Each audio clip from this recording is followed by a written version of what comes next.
প্রকৃতি কখনোই শূন্যস্থান পছন্দ করে না।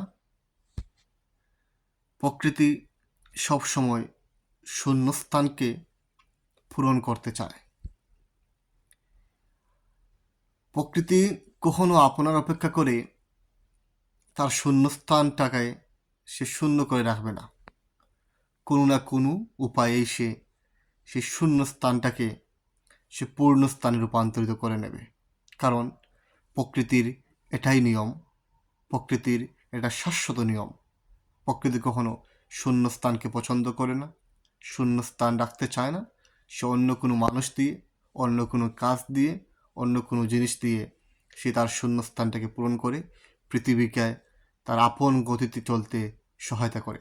সুতরাং কোনো স্থান শূন্যস্থান হয়ে গেলে বা আপনি সরে গেলে যে ওই স্থানটা অবহেলিত হয়ে রবে, ওই স্থানটা, ওই জায়গাটা, ওই ফ্যামিলিটা, ওই দেশটা আর চলবে না এমনটা কিন্তু নয়। আপনার জায়গায় রিপ্লেস হয়ে ওই শূন্য যা স্থানটা ফিল আপ হয়ে যাবে, তখন আসলে আপনি অকার্যকর হয়ে পড়বেন, আপনি পৃথিবীতে অদম হয়ে যাবেন। আপনার এই শূন্য স্থানটা ওদেরকে ভোগাবে না, প্রকৃতিকে ভোগাবে না, প্রকৃতি তার আপন গতিতে চলতে থাকবে। সুতরাং আপনি এটা ভাববেন না যে আপনি চলে গেলে এই পৃথিবী থেমে যাবে, আপনি চলে গেলে ফ্যামিলি থেমে যাবে, আপনি না থাকলে একটা মানুষের জীবন থেমে যাবে। এটা কিন্তু বাবা নেগেটিভ বোকামি। মূলত মানুষ অত্যাধিক বেশি পরিমাণে ভাবতে পছন্দ করে।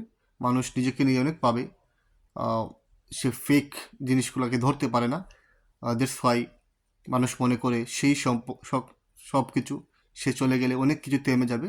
আসলে আমরা চলে গেলে বা আমরা একটা জায়গা ত্যাগ করলে, শূন্যস্থান তৈরি হলে সেখানে আসলে সেই শূন্যস্থানটা পূরণ হতে প্রকৃতি 1 ন্যানো সেকেন্ড সময় সে ব্যয় করে না, কুইকলি সে জায়গাটা সে পূরণ করে নেয়।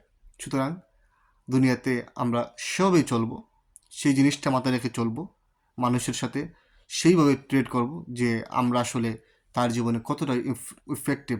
আমি চলে গেলে তো সে অবশ্যই চলতে পারবে। সুতরাং একটা মানুষকে আমরা সেভাবে ট্রিট করব, তার সাথে ভালো ব্যবহার করব। নিজে আমি না থাকলে তার সব কিছু ধ্বংস হয়ে যাবে, এই মনোভাব, এই মানসিকতাটাকে আমাদের জলাঞ্জলি দিতে হবে। আশা করি আপনারা বুঝতে পারছেন। আজকে এই পর্যন্ত। আসসালামু আলাইকুম ওয়া রাহমাতুল্লাহি ওয়া বারাকাতুহু।